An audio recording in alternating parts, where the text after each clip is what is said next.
Queridos irmãos, estamos chegando ao final do nosso culto com a última palavra nesta manhã, que se encontra em Lucas. Peço que você abra sua Bíblia para juntos lermos e refletirmos essa palavra. Lucas capítulo 23, verso 46. A última palavra da cruz, ou a última frase da cruz, nos ensina ou nos diz: Pai, nas tuas mãos entrego o meu espírito. Assim como fizemos da outra vez, passamos também a leitura deste texto, Lucas 23, verso 46. Vou pedir que vocês se coloquem em pé, em reverência a essa palavra também. Leamos a uma só voz, que nos diz assim: Então Jesus clamou em alta voz: Pai, nas tuas mãos entrego o meu espírito. E dito isto, expirou. Amém. Os irmãos podem assentar-se.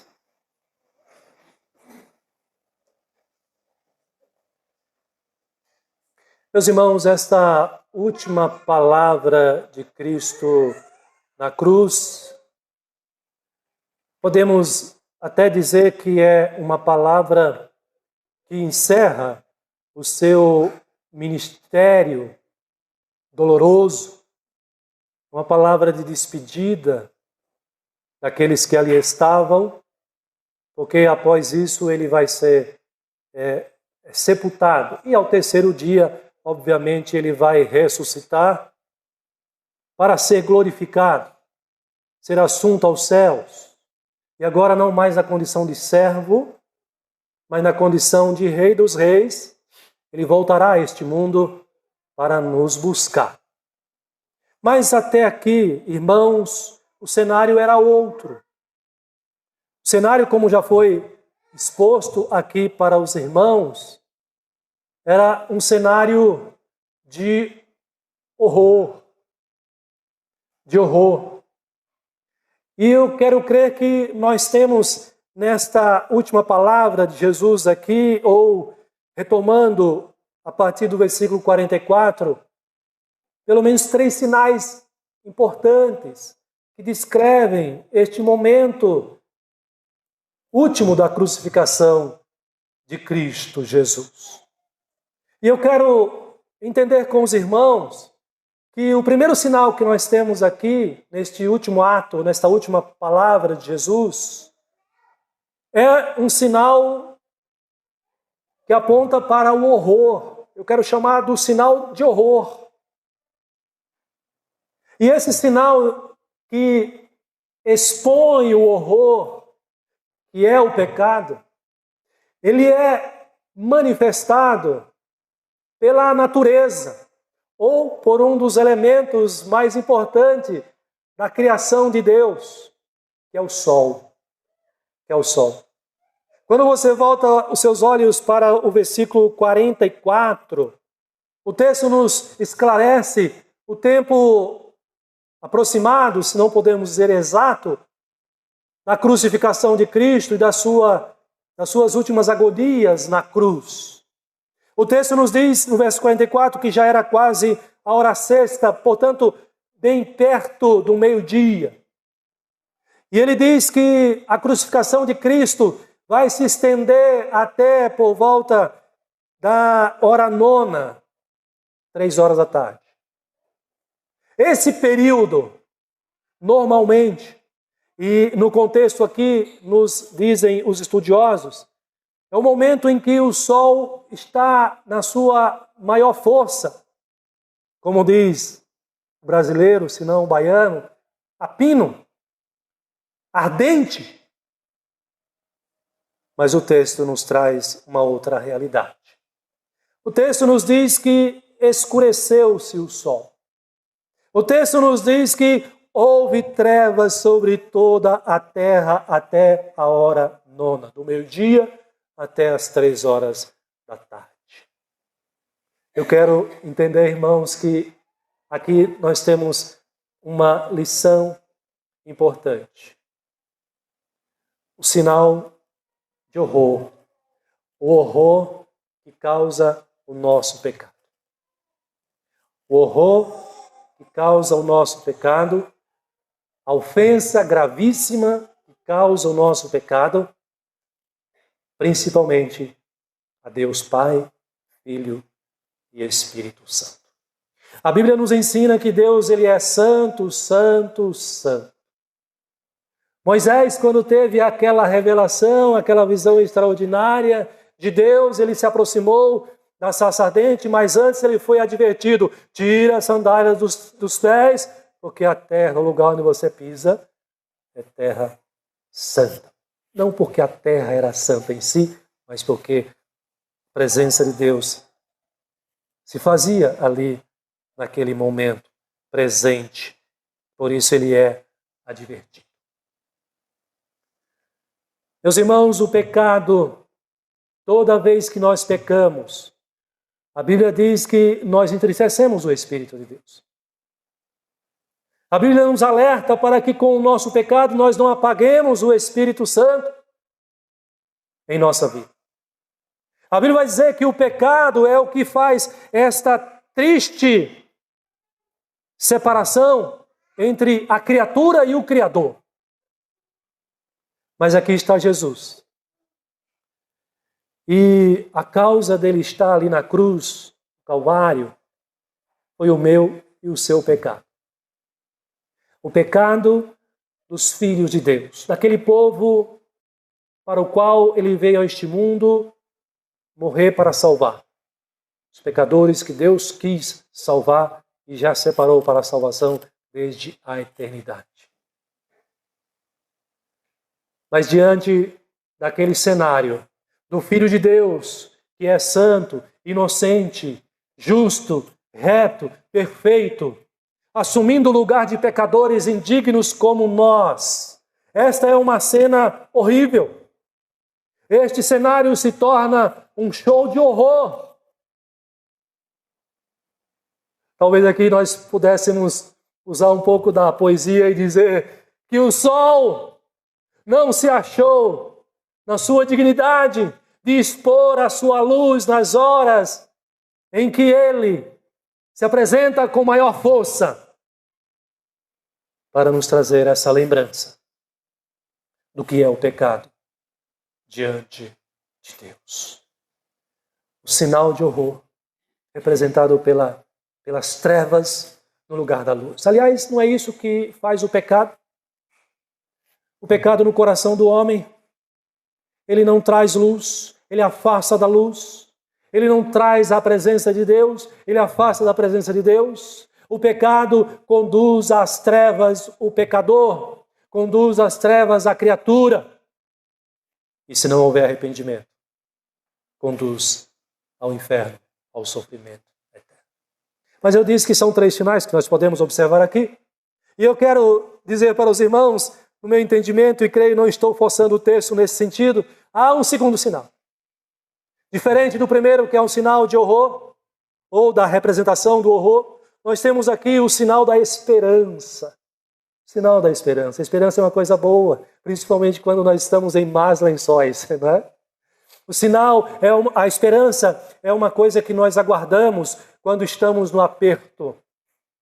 O pecador, diante de Deus, está em aperto. Aliás, é por isso que o pecador teme a Deus, tem horror a Deus. Ele tem medo da morte.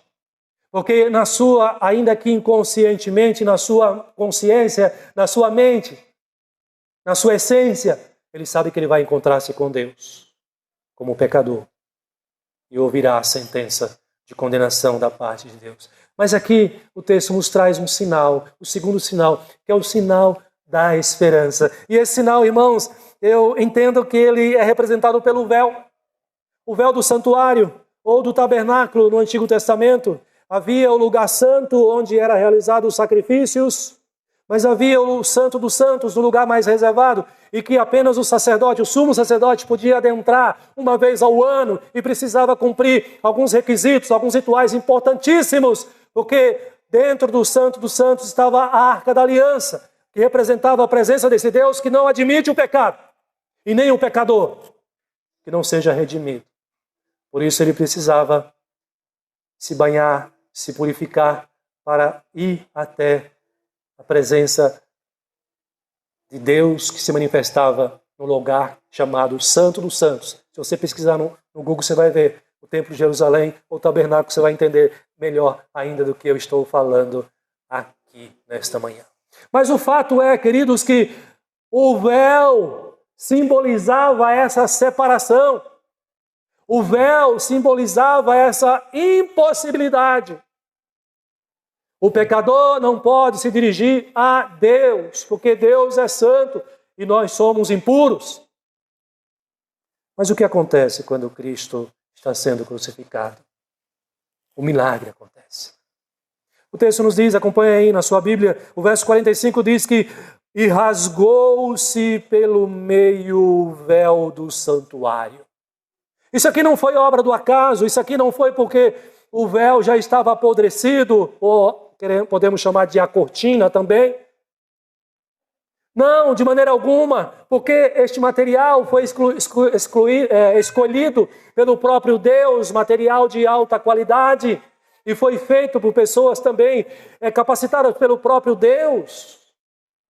Ainda que seja um outro véu no decorrer da história, uma outra cortina, mas o judeu é muito caprichoso e não tenha dúvida nenhuma que esse véu não foi rasgado porque ele já estava apodrecido. Foi a manifestação do poder de Deus. E olha que interessante, o texto diz que o véu do santuário rasgou-se pelo meio. O que isso representa, irmãos? Não há mais barreiras. Não há mais impedimento. Os nossos pecados não podem mais nos impedir de nos aproximar ao Deus Pai Celestial, o Criador de todas as coisas, aquele que os olhos não podem ver, os olhos humanos, pecadores. Por quê? Porque por meio de Cristo, na cruz, Ele nos abre o caminho. É por isso que Ele já havia dito, eu sou o caminho, a verdade e a vida, ninguém vem ao Pai senão por mim. É por isso que o autor aos Hebreus vai dizer para nós que nós devemos ter intrepidez, ter coragem, ter ousadia. Não precisamos mais ficar com medo para nos dirigir a Deus em nossas orações, por meio da sua palavra, na nossa consagração ao Senhor, a Deus o Pai. Porque Cristo nos garante esse acesso sem mais temermos sermos fulminados. Só para você ter uma ideia do que isso representa, no Antigo Testamento, 2 servos de Deus, 2 levitas, a Arca da Aliança representava a presença de Deus, e ao ser transportada a Arca da Aliança, que representava a presença de Deus, o Deus Santo, só pelo fato deles terem tocados na aliança, eles foram mortos na Arca da Aliança. Porque Deus é santo e nós somos pecadores. Mas aqui nós temos o segundo sinal. O sinal da esperança. Em Cristo temos a esperança. O pecador tem a esperança da salvação. Em Cristo nós podemos pensar que não vamos mais ser condenados ao inferno por conta dos nossos pecados. Isso é justo da parte de Deus. Mas podemos ter a certeza, a alegria da salvação, essa esperança bendita, porque a morte de Cristo nos dá essa esperança. Ele abre o caminho. Não precisamos mais temer nos aproximar diante de Deus. Mas falta o terceiro sinal. Se temos o sinal de horror, temos o sinal da esperança, mas eu quero crer que nós temos ainda o sinal do amor redentor, o amor de Deus para conosco. E eu vejo isso, irmãos, no verso 43,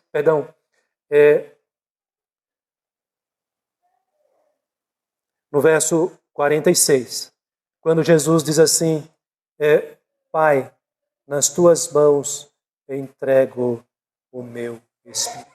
Repare que Jesus aqui, como em todo o seu ministério, ele se dirige a Deus sempre como Pai. Foi falado aqui, e é verdade, Jesus, por causa dos nossos pecados, o Filho foi separado, ainda que momentaneamente, do Pai. foi abandonado, ainda que momentaneamente, por causa dos nossos pecados, pelo Pai.